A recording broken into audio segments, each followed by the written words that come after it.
needs to listen to what some of us have been saying. First of all, Chair, I'd like to make a special statement from myself that it was not easy for me to get information about Adani. This information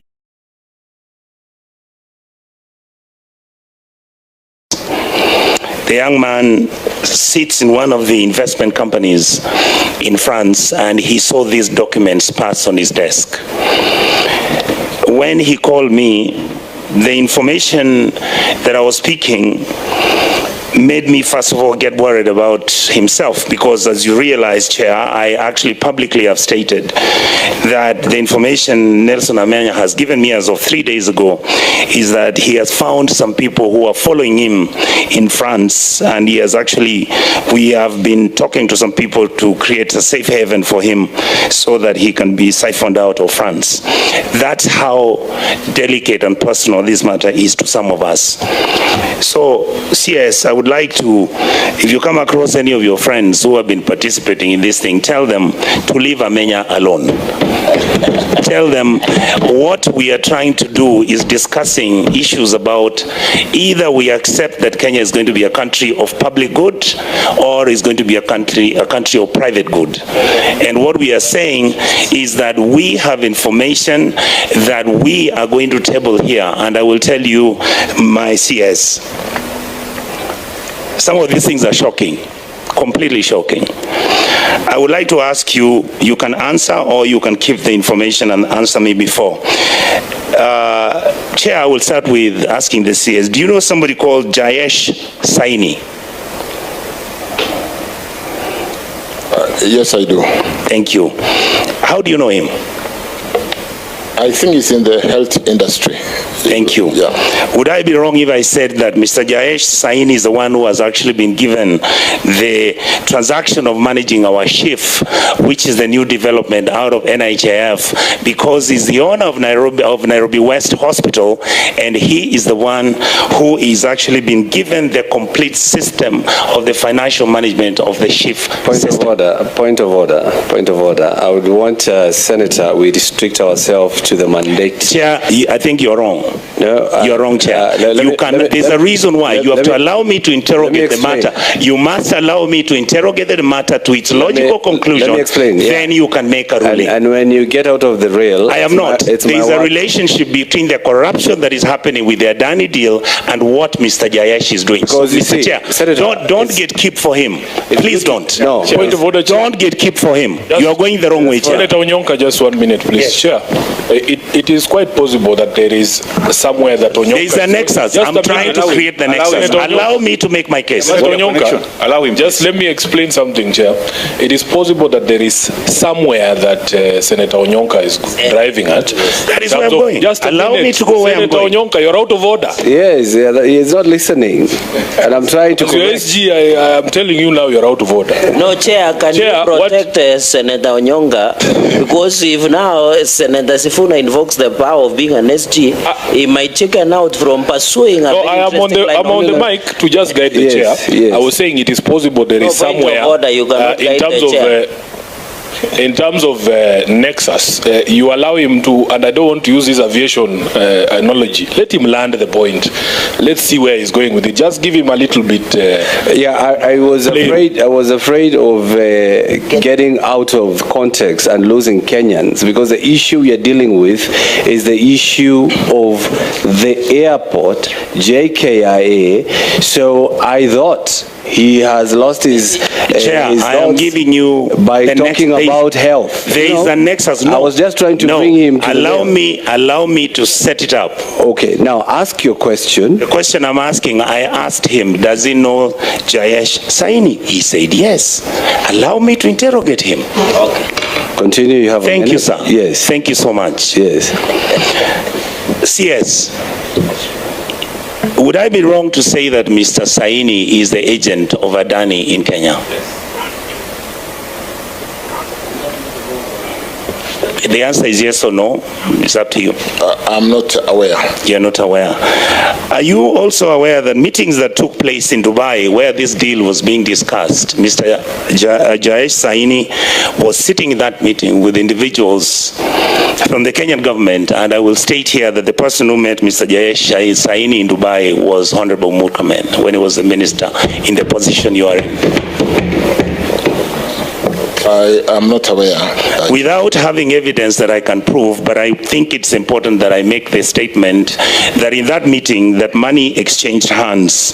And Chair, later on, I believe as we continue, these details should be presented to this House. The second issue I wanted to ask the CS, in your understanding, I want you to go to where Honorable Kerarge was. You go to page, Chair, it is, we start with the consideration of the project progress.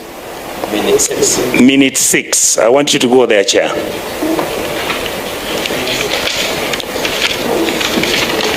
And your MD of KAA could answer this because it directly involves him, but again, it is under your jurisdiction. A PPP project is considered under the following factors: value for money, affordability, commercial value, manageability, and acceptability. The PIP by AHL was submitted on the 1st of March.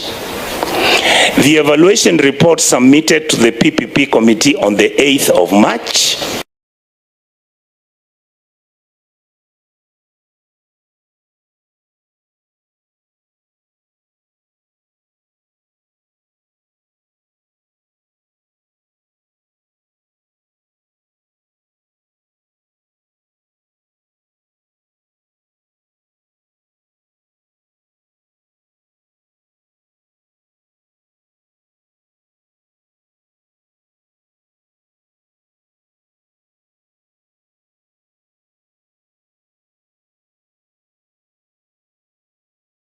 Response, an initial desktop due diligence was done by KAA and the PPP Directorate. So to the extent that you are just getting information desktop from the internet, from which airports they have built, like what we've gotten from the letter from Senator Roba, that could be done in a day. You've not answered my question, sir. This report, I repeat it to you, please, I'll be very slow. The PPP project is considered under the following factors: value for money, affordability, commercial value, manageability, and acceptability. The PIP by AHL was submitted on the 1st of March. Please write that date down.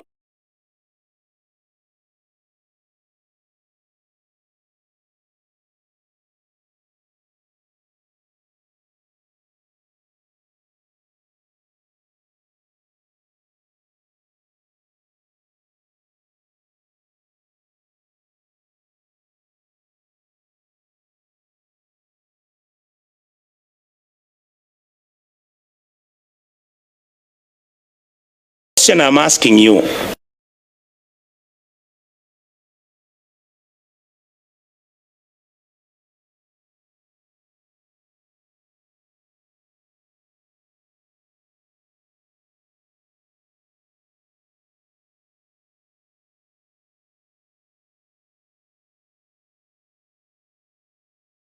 I think, Chair, what we're basically saying is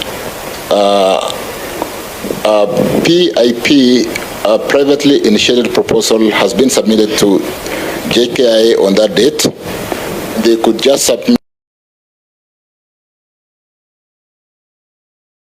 You agree that they actually did the feasibility and finished? No. The report you've given me in your clarification means if you clarify certain individual, and this comes immediately after somebody had 136 billion shillings for a period of 35 years or whatever it is.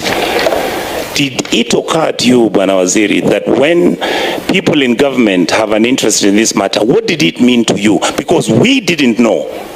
So I'm talking to you as a... It will go diligent that you visit, you answer the kind of, you look at all the details, and by the time you reach stage number 20, it will possibly be a procurement cycle that is taking a whole year. So to the extent that we are employing PPP for mega projects because we don't have the kind of outlay capital to invest, somebody's possibly asking also in KAA, why not competitive PPDD process and so on and so forth. But this is just stage 2 of the 20 stages, Honorable Chair. CS. But let me allow. CS, just a minute. Yeah. Through the chair, Senator. Through the chair, thank you, Chair. CS, that's not what I asked you about. You are a cabinet secretary in government. You have gotten a document that has been written by a board. Let's assume this board is Sony Sugar. And members of the board tell you, you want to hold a PPP exercise in this factory. We are uncomfortable with it because we have received information that some of your government officials and people, big-time players in your government, have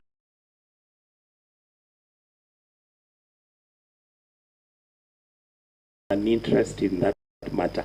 What does that imply?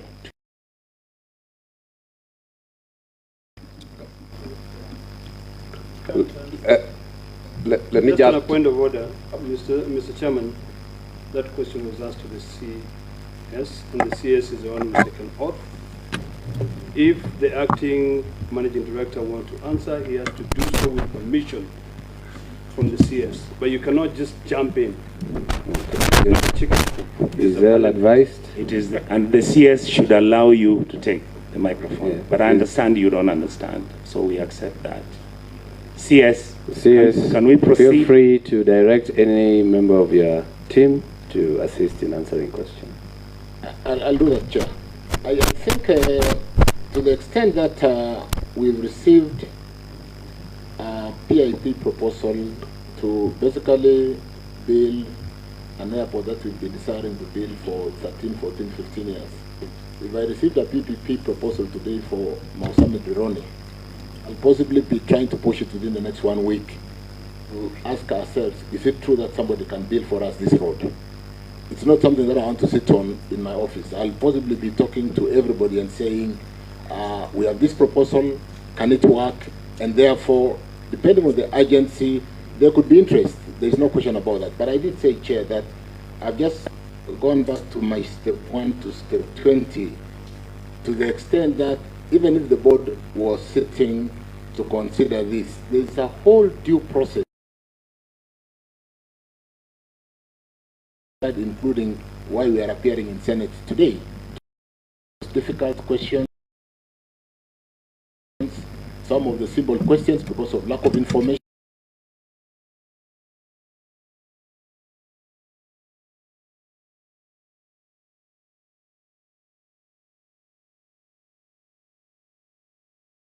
Satisfy everybody that the due process must be followed.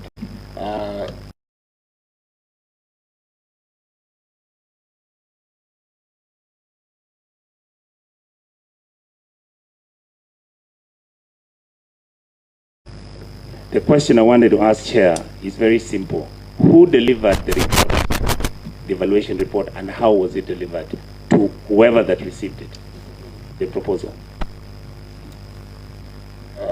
Can the question be made clear in terms of, is it the delivery process? Or? You see, there is about how the board met, and in a period of 30 days, there was everything that was taking place, and that was geared towards producing a report to justify and prove why this is a very good deal. Who delivered that report, and when did they deliver it?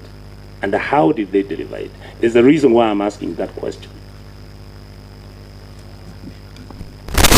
Yes, you want to assist me on this, but the more I think about the 30 days, I think they took so long if we really needed an airport. If you receive that today, it would be out of... I'm looking at the documents you gave me. You are the one who gave me the documents. Which point of order, Chair? I think the CS should give us, should respect our intelligence. We're not talking some nursery school kids. Respect our intelligence and address us as adults and address us as senators of the Republic of Kenya. Are you addressing Chirchir or addressing the chair?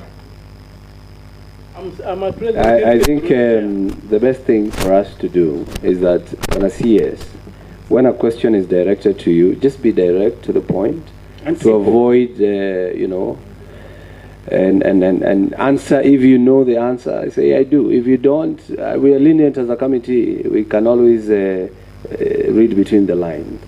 So kindly, and also, it's also good for us to know that we are governed by the starting orders. And I'm really, really withholding, you know, invoking some of the starting orders, like starting order 105, which is a statement of facts, whenever we are interacting with this department or with this issue. So let's restrain ourselves to the issue at hand, which brought us to this committee.